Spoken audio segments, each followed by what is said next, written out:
again. I would like to welcome you in our third session, also the participants that are here with us and also the online participants that are attending this event. In this session, we will see the technological opportunities that are existing or the technologies that are under development in relation to the critical raw materials mining, recycling, and substitution. 3 projects will be presented.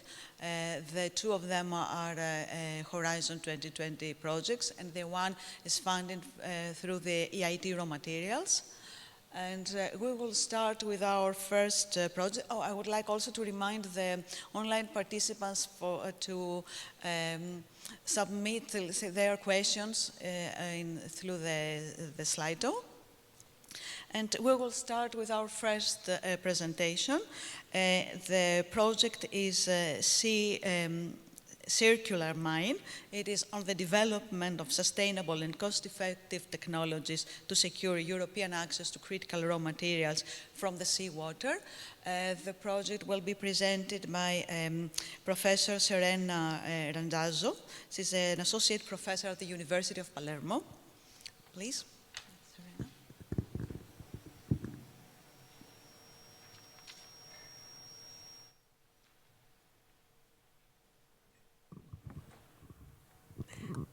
Okay, yes.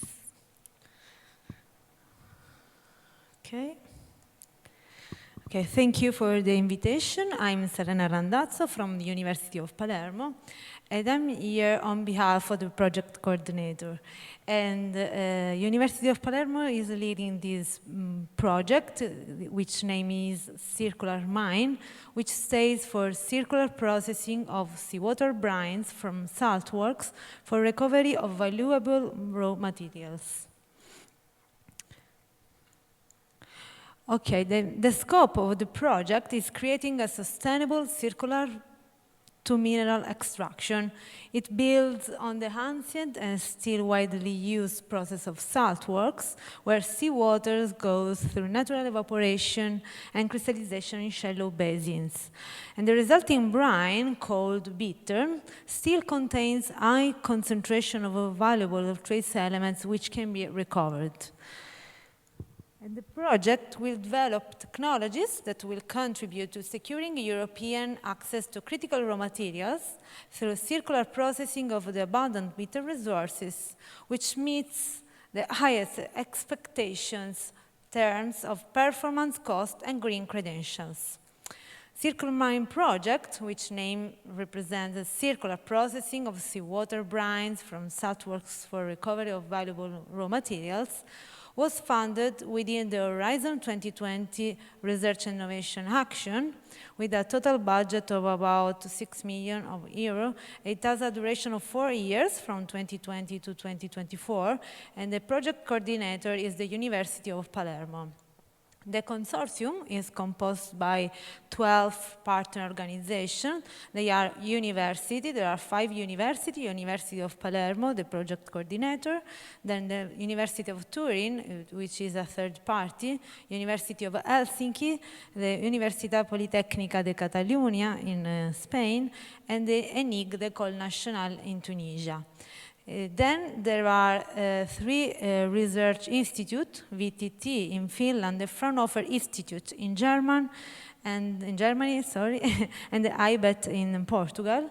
Then there are 4 small and medium enterprises, which are Resources, which is a spin-off of the University of Palermo, Sosalt, which is a leading European company sea salt producer, Ecodeng in Turkey is an engineering consultancy company, and in Ireland for the dissemination and communication. And last but not least, there is also a multinational, which is Suez International.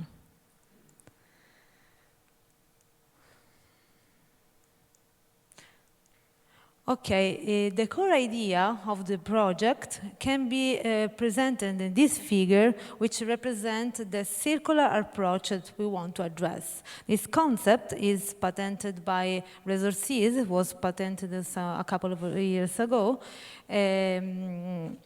which is one of the main partners of the project. So let's see the project objectives in detail. We start from a mineral-rich bitter coming from evaporation salt works that produce sea salt, natural sea salt, and we want to extract some elements in a number of processes in line, which are magnesium, lithium, and some trace elements such as rubidium, strontium, cesium, gallium, germanium, and cobalt. The idea of the project is also to fully close the loop by in situ generation of the reactants that can be used in the technologies that I've mentioned before. And with the remaining brine, we want to feed a salinity gradient power unit, which is a red unit, to generate electricity by the salinity gradient itself. It can be used in the technologies. And then we want also to integrate, to study an upstream integration of the existing salt works with the salination plant in order to produce from one side fresh water and the other side a concentrated brine which can be fed to the evaporation salt work, thus enhancing the productivity of the salt work itself. So, summarizing, the technical objectives of the project are develop 3 innovative technologies to recover magnesium, lithium, and other trace elements, establish multiple auxiliary processes to provide full circularity during the production processes, produce the required energy from salinity gradient power and also from on-site solar and wind energy, and also analyze upstream integration with desalination for freshwater production and saltworks productivity enhancement. And in parallel to this activity, we want to generate modeling tools for simulation, sizing, and evaluation of the process. So I want to give you now some more details about the 3 core technologies. The first one for the recovery of magnesium is a magnesium crystal granulometry controlled reactor. It's a technology to recover magnesium from exhausted brines, and the main goal is to have high purity and crystal granulometry controlled of the magnesium hydroxide particles in order to meet the high targets required from the market. The second technology is the lithium membrane flow capacitive deionization, where we want to recover lithium by using high selective lithium ionic exchange membrane. And the innovation here, the use of carbon flow slurry electrodes in order to have high energy efficiency and high recovery of lithium. And the third core technology is trace elements pH swing absorption, where we want to recover the trace elements, where is used high sorbents materials switchable by pH variation in order to allow cyclic adsorption and desorption of the trace elements. Of course, besides these 3 core technologies, there are several auxiliary technologies that are necessary to operate the core ones. The first is the upper concentration step by evaporation, where we want to concentrate the brines before reaching the lithium and trace elements separator. Then there is a post-concentration step after the lithium and trace elements separators based on forward osmosis, where we want to concentrate the brine before reaching the crystallizator where these elements have to be recovered. And then there is electrodialysis with bipolar membranes for the generation of in situ chemicals production, and the reverse electrodialysis for power generation from salinity gradients. There are also in parallel several non-technical objectives. Among these, the most important is the characterization and mapping of bittern availability in Europe and the whole Mediterranean basin. Indeed, up to now we have collected several information, several samples and characterized from real salt works all around the Mediterranean basin, and also for some salt works located in the Atlantic Ocean.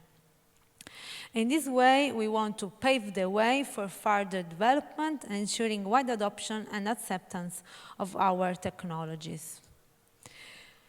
For what concerns the work plan implementation of the project is divided in 3 phases.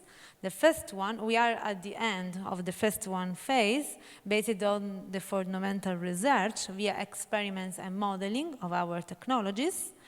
And we will soon start the second phase, focused on the advanced research of component testing, modeling, and optimization. So basically, in this second phase, we want further develop the technologies, and from the results obtained from the experiments and modeling of the first phase, some first prototype will be designed, constructed, and tested.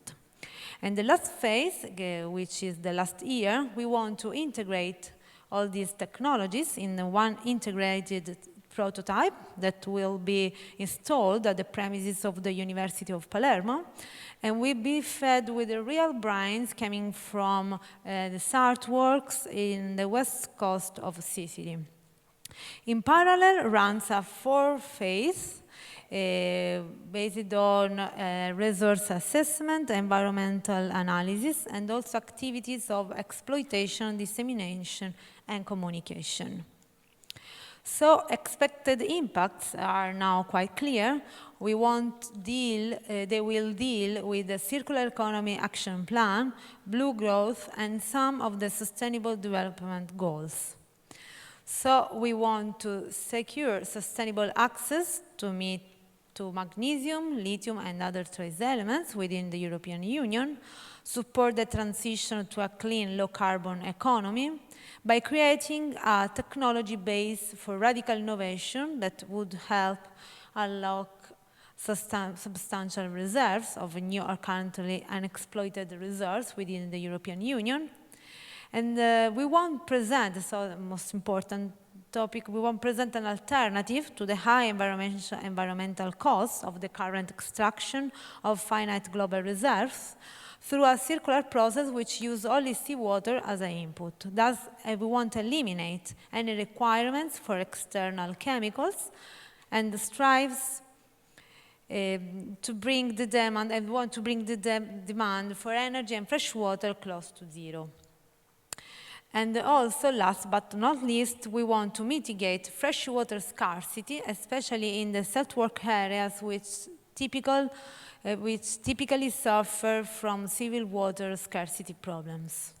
So, in one word, we want harnessing our seas as a sustainable mineral resource by creating a circular approach to mineral extraction. Thank you for...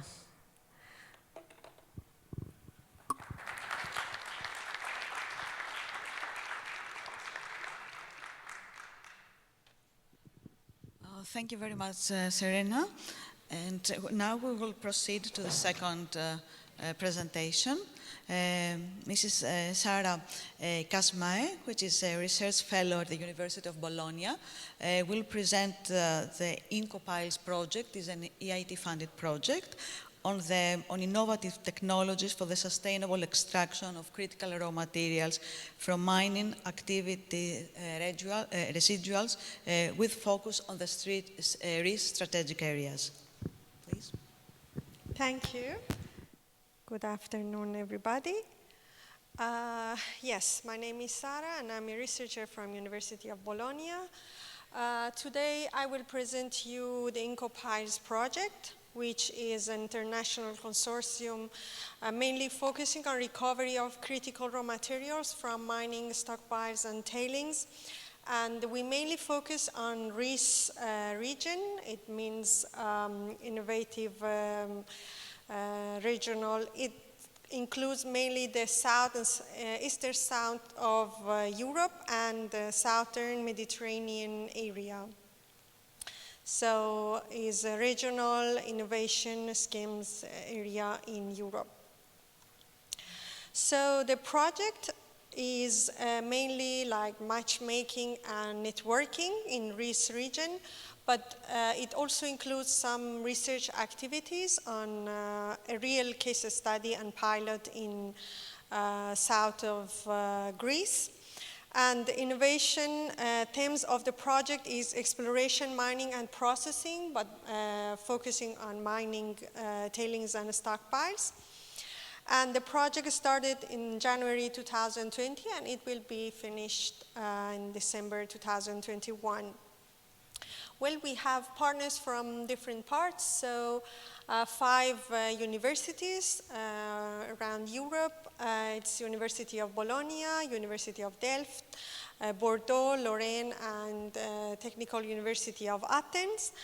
Then we have support of 2 research centers, Bergem and Enea, from France and Italy. And finally, 2 companies, Orano and Mytilenius, specifically, which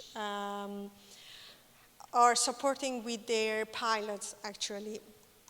I will explain you further.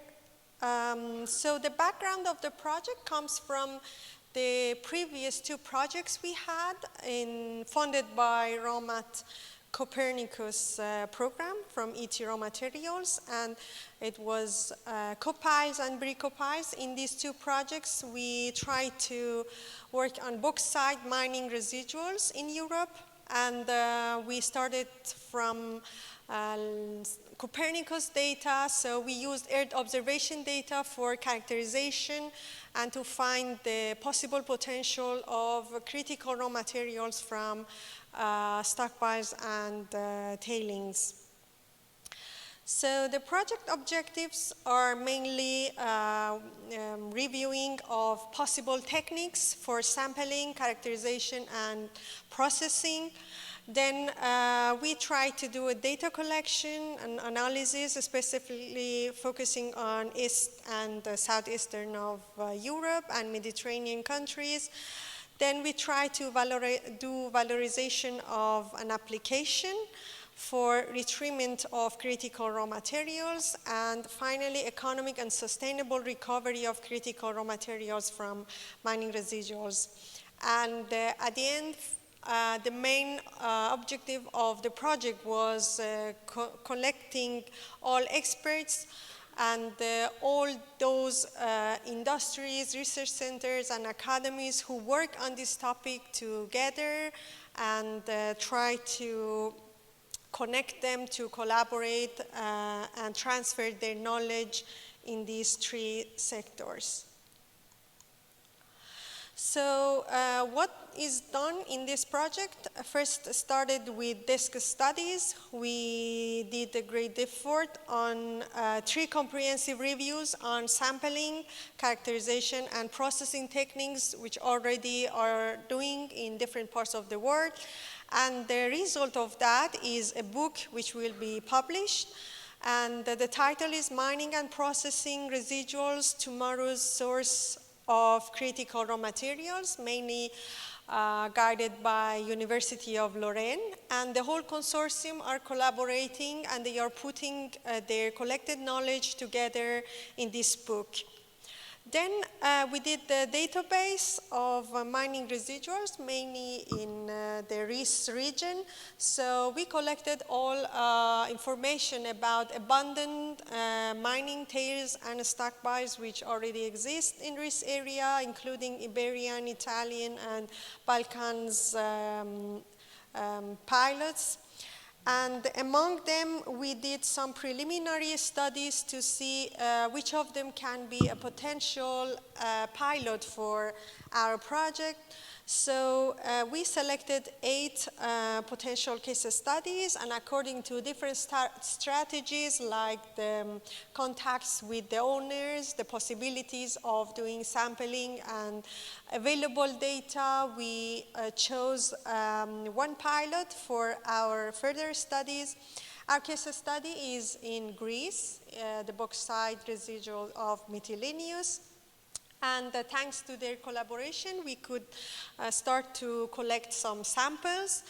Sampling mainly done by our Greece team, so Mytilenius and University of Technology of Athens. Then all collected samples were transferred to Orano, the company in France, and they did the sample preparations. And all samples were spread between 3 other partners of the consortium. So Orano, Bergem, and Delft are those partners who are analyzing samples for potential critical raw materials discovery. So we also did some preliminary characterization. So we used the Copernicus data, mainly Sentinel-2 images. And thanks to the daily data we had from these bauxite residuals processing plant, we could create some metals map which show the variability of different critical raw materials in the pilot. As you can see here, one as an example, which is the vanadium map. And finally, we had 2 very important roundtables during our project, which mainly we focused on collecting all expertise in all around the world to share their experience on the topic. So the first one, although all COVID, let's say, limitations, we could organize these 2. First one in Bologna, with more than 72 experts from more than 20 countries around the world, and we mainly talked about the challenges of recovery of critical raw materials from mining residuals. So after sharing this information, we passed to the second roundtable, which was organized in Athens, jointly with ROMAT 2021 Congress. And we were in that roundtable more selective, and we had some key speakers talking about now the opportunities for technology transfer to foster the recovery of critical raw materials from these different types of mining residuals.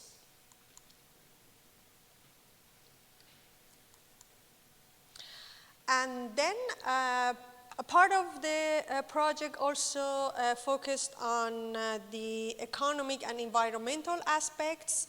So we are doing some market analysis, mainly with the other 3 partners of the consortium, Enea, Bergem, and also with collaboration of University of Bordeaux.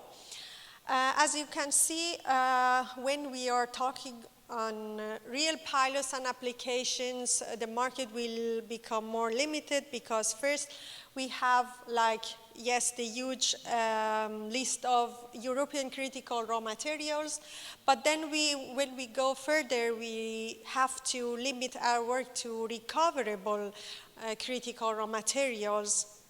So those which are possible to recover from these stockpiles and tailings. And still further, we arrive to recoverable critical raw materials in bauxite residuals, which was relating to our pilot. So we had to focus only on those which are present and then economic within the bauxite residuals. And finally, we arrived to a very important point of profitable critical raw materials, which is the main target of our project in INCOPI's case study. And then we have assessment of supply and demand market dynamics. So the Funarum methodology adopted for economic assessments, which are doing by Enea and Bergem. And finally, the very important aspect, which is environmental assessment. So selection of relevant impacts and indicators through the comparative study of existing life cycle analysis relating to tailings management. So we need to think also if we can arrive really to some like zero waste mining, or to think that for the new residual, what will happen and how it would be the best way to manage. And finally, the task which still should be completed is the assessment of environmental impacts on the target recovery process through, of course, simplified life cycle analysis study. So if you need any more information about the details of the project, please visit our website, IncoPiles. And if you had more specific questions, please do not hesitate to contact me with my email. And thank you very much for your attention.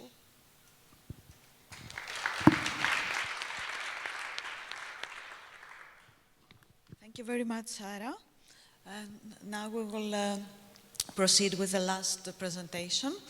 Mr. Alberto Bolero, professor of IMDEA, will present the project Passenger, a pilot action for securing a sustainable European next generation of efficient rare earth-free magnets. Thank you very much for the introduction, Maria. Also, I would like to thank Screen Project and also the European Commission for giving me the opportunity to present today Passenger. Passenger is a European project, actually it's still a baby. So we are having our 6-month meeting next week. Right? So we basically just started. It's a very ambitious project. As you can see, it's a pilot passenger stage for pilot action for securing a sustainable European next generation of efficient, and here is the key, rare earth-free permanent magnets. We are 20 partners in the consortium with 13 industrial partners, so this gives an idea of the final goal that I will explain to you later, from 8 European countries, and with a very key goal, the installation of 8 pilot plants in Europe.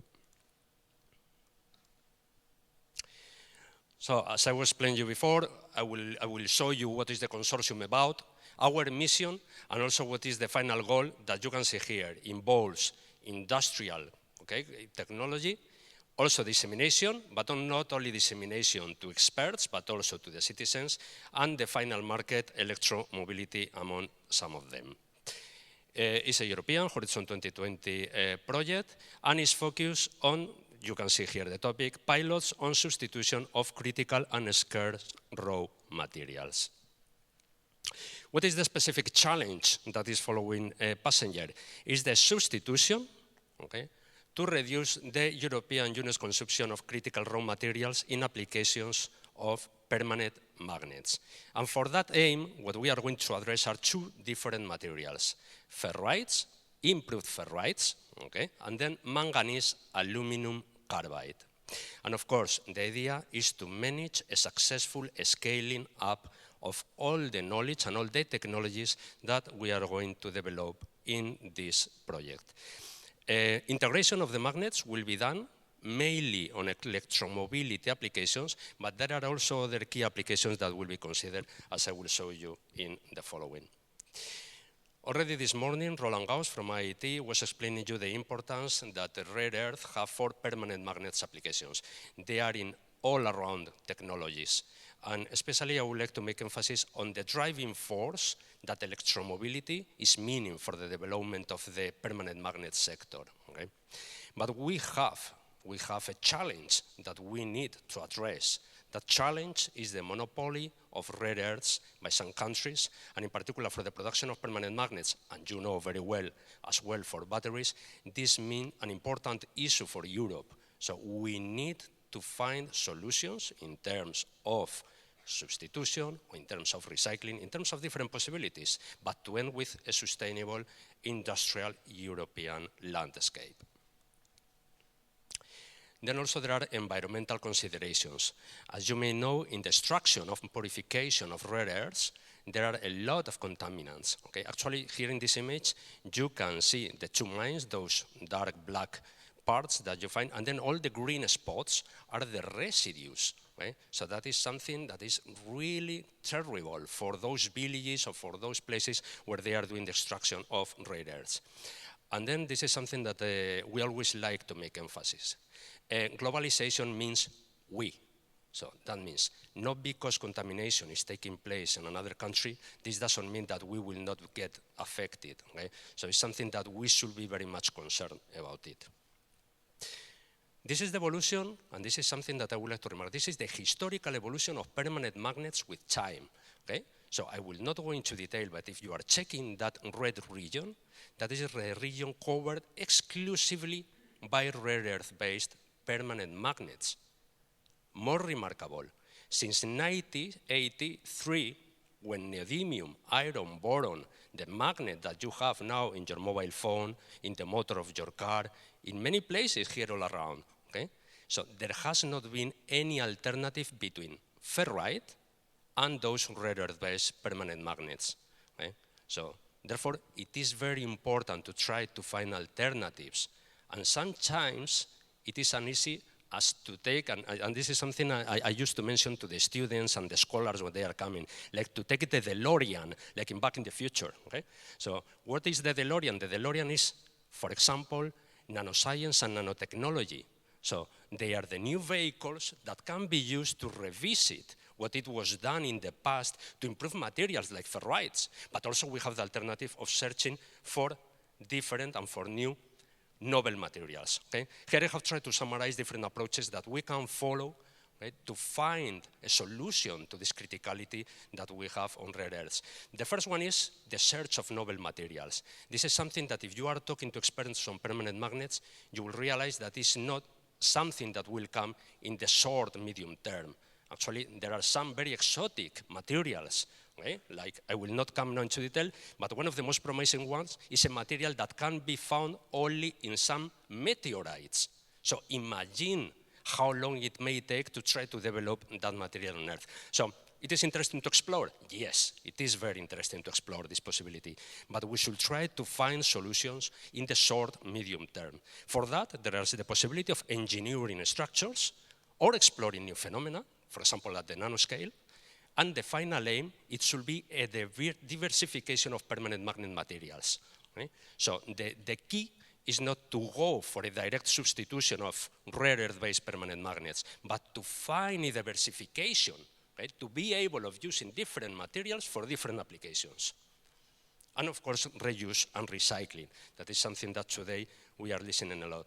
So then passenger objective is the substitution in this blue region. This blue region means a huge market sector, okay, at a worldwide scale. So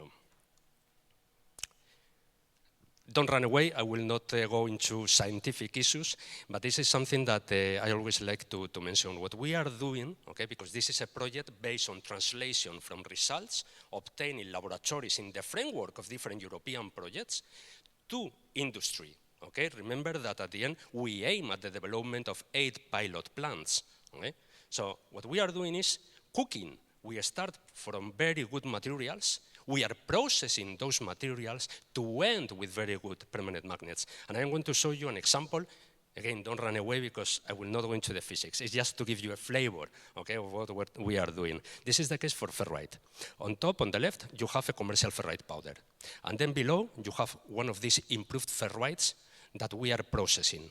So you already see that we are able of changing the morphology, the microstructure that you have there. We are doing more things, but this is the more visual. As a result, you see the magnetic properties. I will not go into detail, but you see that there is an increase. We are multiplying by 3 the properties of the commercial material just by going to a very basic processing that can be easily upscaled. And actually, already with 6 months of the project, we have been already able of multiplying by 6, okay?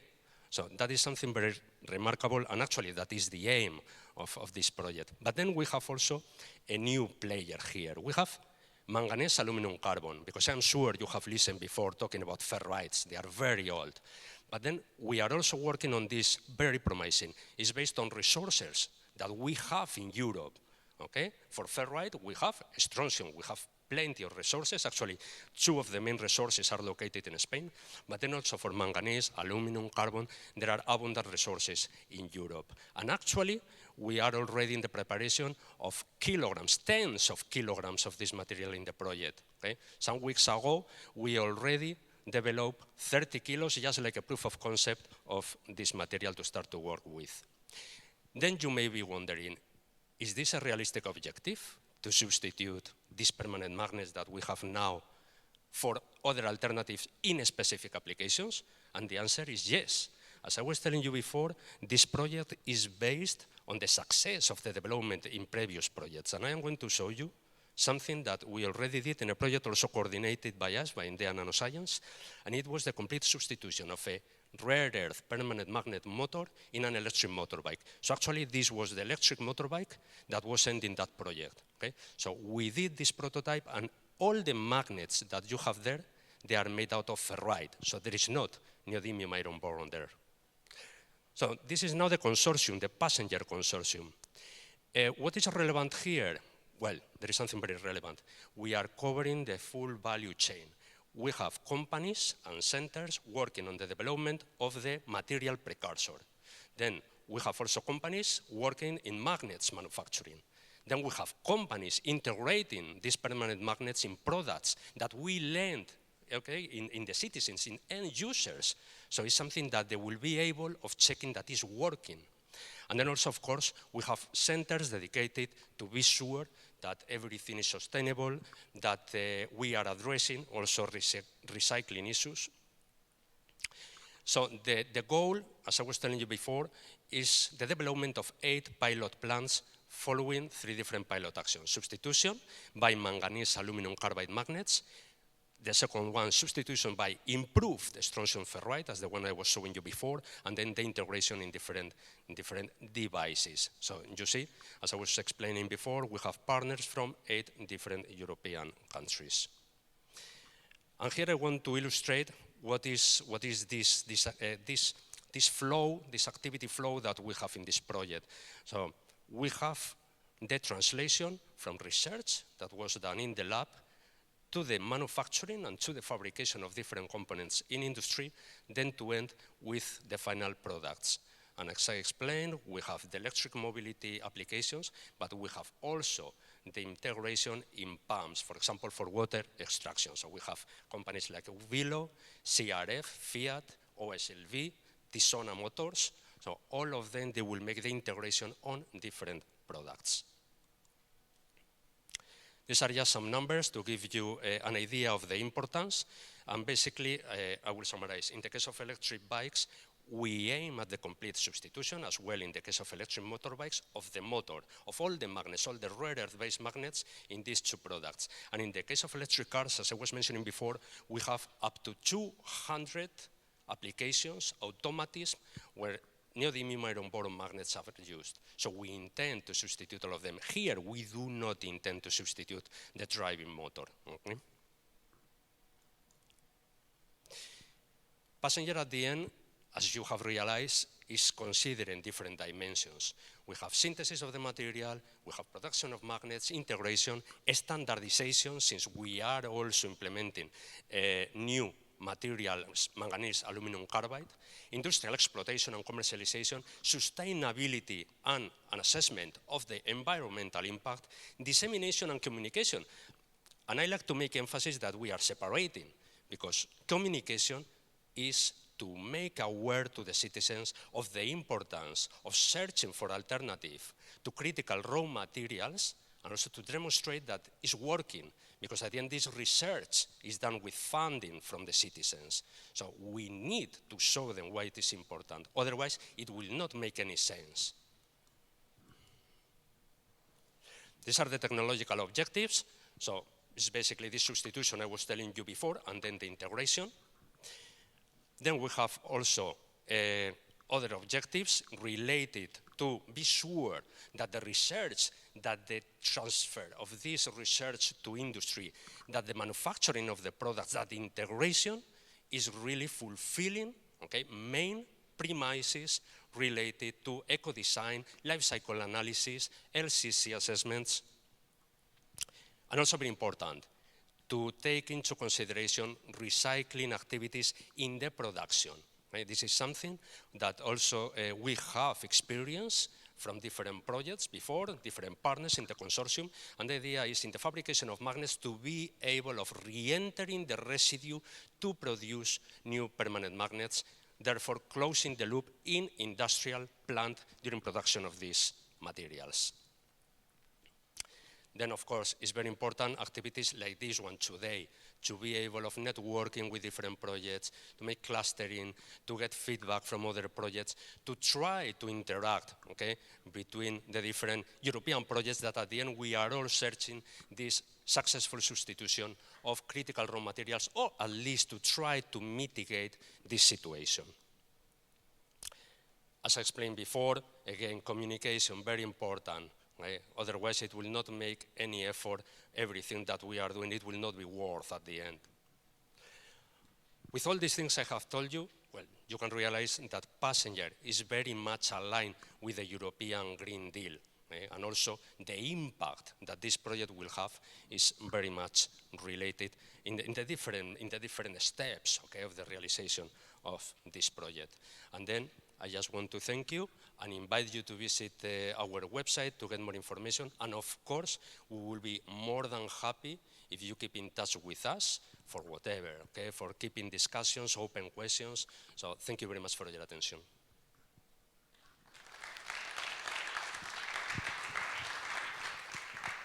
Thank you very much, Alberto.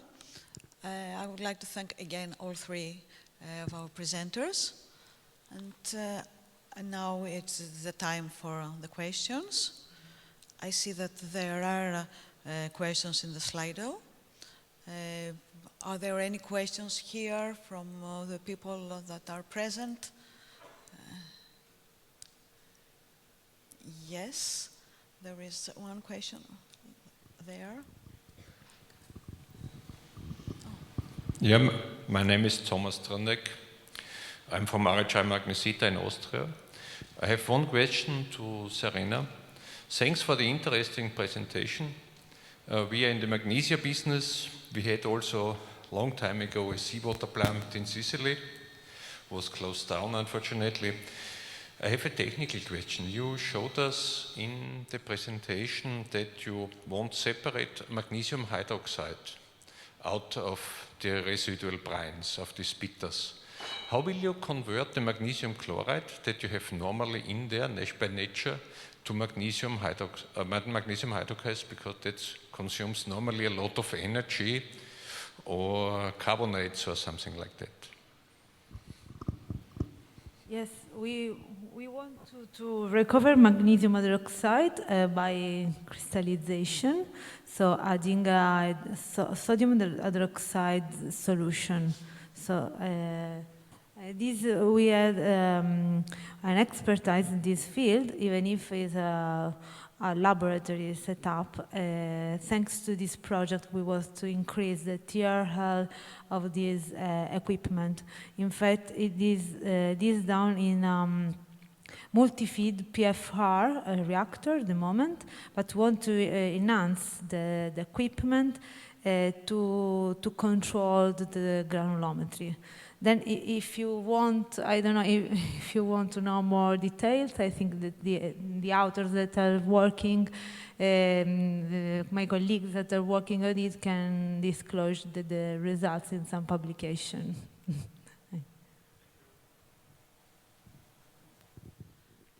Any other questions? So there is a lady there at the back.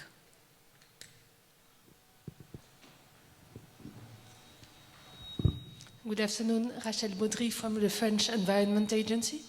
Very interested by the presentation on permanent magnets. So I have two questions. Do you think this substitution could work for all applications or only for some?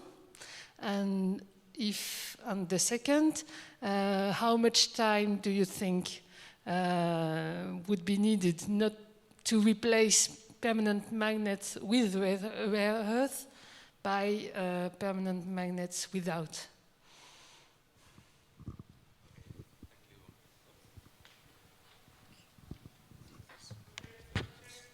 Okay, thank you. Thank you very much for the questions. Okay, answering to your first question,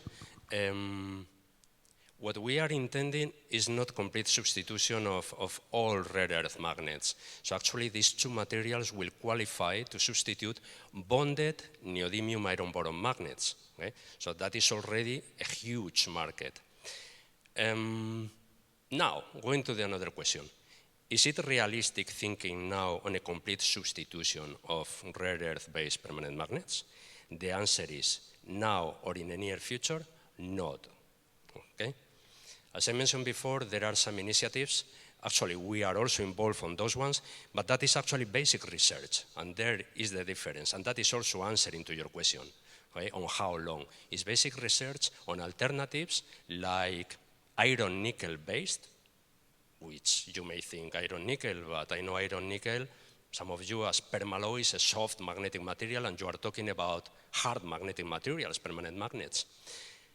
But this material, for example, under some circumstances, is this thing I was telling you before about meteorites, this is a material that exists only naturally forming meteorites, could be developed in the lab to substitute completely rare earth-based permanent magnets. As I was telling, this is basic research. So this means that not before 10, 15 years. So I think 15 years could be a realistic approach to think on a complete substitution. Thank you. Any other questions from our physical audience? No? Okay, so maybe we can go to the questions that we have in Slido. Can we see this? Okay. There is the first question is for Serena, and it is seawater would also consider extraction and other useful trace elements. Okay, if you can extract from the seawater other trace elements like uranium at the same time. Can you hear me? Yes, okay. No, at the moment, no. Uranium, no, is not considered because we did some literature review when we started before to present and the project, and with the other partners was decided which of the elements to recover according to the technology that we have available. So thank you for the suggestion, maybe in the future. Okay. Can we see the questions again, please? Okay.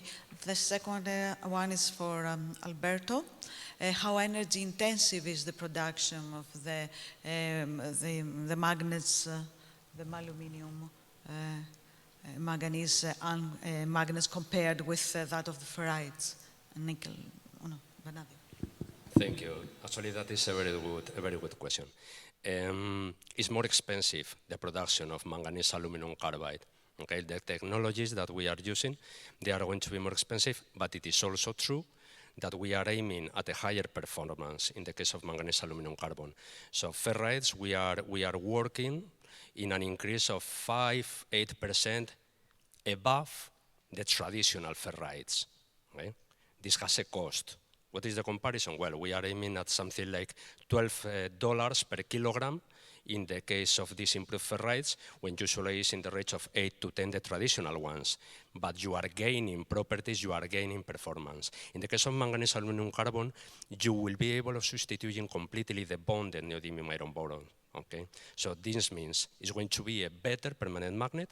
It will be possible to use in more applications than these improved ferrites, but the cost, of course, is going to be higher. Okay? In this case, we are talking about $45 per kilo. Okay? It's still much cheaper than neodymium iron boron used for bonded, which is in the range of $75, $80, $85 per kilogram. That we will continue with you, Alberto. There is another question. When you multiply by 6 the performance of a ferrite magnet, how far are you from the performances? Okay, you answered this question also, I believe. Do you want to add something on this? Yeah, I would like to add something else. In the case of ferrite, this increase that we are managing, six-fold increase on one of the magnetic properties, the other one is not so high. Okay, so you have coercivity, you have remanence that defines the performance of these permanent magnets. The interest is different. The interest is the following. In the case of ferrites, you have the problem when going to low temperature. Okay? For example, in cold countries, you may have the danger that if you are using a ferrite motor, could become demagnetized because of the temperature. So then here you have one of the approaches that we are following. We are increasing the load, the coercivity, this property that you need so the permanent magnet is working in your motor. We are increasing 6 times, so in such a way that when you are decreasing temperature below 0 degrees Celsius, you are able of still using that motor, for example, in this electric motorbike that I was showing you before. Okay? That electric motorbike that I showed you in the picture, that was a prototype from a previous European project. It was a prototype, not a final product, and it has this limitation. For example, this performance at low temperature. That is something that now in passenger, with this increase, we will be able of overcoming. Thank you. And now we have 3 more questions for Serena. And the first one is related to how much land is required for the evaporating the raw material to get, for example, 1 kilogram of lithium or magnesium. And what is the cost that is needed for this reduction? Okay, I can give you a detail. I can do the calculation now. So, but I can give you. I would explain the evaporation is concerning the recovery of the sodium chloride in the salt works. Okay, and then we want to recover lithium and magnesium from the brines directly from the bitters, which is the exhausted brines, and the evaporation step are after before reaching the separator. So, but if you want details about the numbers, please send me an email. I will pleasure to will glad to answer to you. And then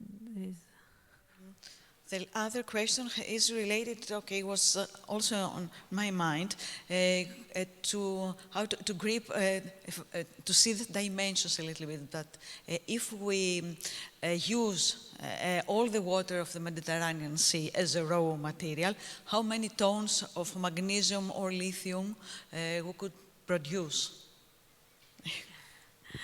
Okay, again, in this case, I can give you the number now, this moment, but I can tell you that there is an average concentration in the bittern, in these exhausted brines of magnesium of around between 40 and 60 grams per liter, and of lithium between 4 and 10 milligrams per liter. So there is a huge quantity of magnesium in these brines, so it can be important. So if you need any further detail, maybe you can write me by email. Thank you for the interesting to the project. Thank you. And the last question we have is for Sarah, and is actually related with Greece. The question is, what is the acceptance of such projects in Greece, projects related to the valorization of wastes, and if the minds of people have changed over the years? Yes, thank you for your question. Actually, what we know is that in that bauxite site, there are mainly the local people working on the site. And, well, there are some plans inside the project that we are preparing, like some questionnaire for the local people, and not only for the Greece people, for many other local places that they have such tailings. So we are asking them to see if really they are thinking about revalorizing or let's say reconsidering these types of tailings. But the point is now the strategy for this mining residual is that we arrive to the point that we can say they don't have any residuals anymore. So in the case of valorization of these residuals, they can directly send the materials to the specific fields and not piling them, let's say, beside the beach or the other areas that after years they will again start to think about the environment aspects and so on. So it's better that now we think about the future of these types of residuals. Thank you. I would add at this question that the area that Sarah is referring to is one of the biggest areas with very intense mining and metallurgical activity in Greece, and all the local communities are very much involved in this activity. All the employees are coming from this area, so I believe that yes, they are very interested to see that the waste that will be reduced and there will be alternative solutions for their handling, and of course to produce value from these wastes. We have 3 more minutes, though. I think that we can take one more question. Is for Alberto. How accessible are the alternatives, the substitute materials in comparison with the heavy rare earths? And if we could abandon mining in Europe if your project is successful? Well, okay. I think the key word here is what I was mentioning several times during the presentation, diversification. So what we want to achieve is the possibility of using different permanent materials for different applications. So these alternatives that we are exploring, they cannot aim to substitute completely in every application to neodymium iron boron. So then, should we stop mining in Europe if we succeed? No, actually we should reinforce mining in Europe, sustainable mining in Europe, and also to make aware citizens about the importance of doing this mining in Europe under the regulations of the European Commission. And that is something that there are some issues, there are some problems in some countries where there is the possibility of extracting rare earths, but the citizens, they keep in mind that the contamination, all the pollution that will destroy everything, and there are problems to do this mining in Europe. So yes, mining should be done, and citizens should be properly informed of this advantage of doing mining in Europe and not in other countries where there is not a strong policy, strong regulations like we have in Europe. And there is one last question, and as we have 1 more minute, we can answer this. But can we see the question a little bit better? The whole question, because it's covered by the timer. Okay, it is for Sarah. And would you think that SLO is more easily obtained by historic working residues than the new ones from new mining? Of course, this is very difficult to answer because all the time it depends how really we manage them. So if we go for using high techniques and technologies for exploration, this exploration can also mean exploration from mining residuals. And we are trying to publish this message that mining residuals are not waste. They are really like new sources of raw materials, because many of them are very old and ancient materials that many, let's say the great part of the materials are remain there because of the lack of techniques of processing or many other reasons. So, and they are already there, excavated and let's say more prepared. So in the case that we really can have sustainable plan for them, so removing and cleaning those areas, why not? It might be, I think, even much better than again going and drilling a new area and creating again some future mining residuals. So just with advanced techniques and sustainable plans, we can reuse them, and why not? It's just my opinion. Thank you. Okay, I think that we are on time also. I would like to thank all the three speakers and all the participants. And now it is time for a coffee break and go to the next session. Thank you very much. Thank you.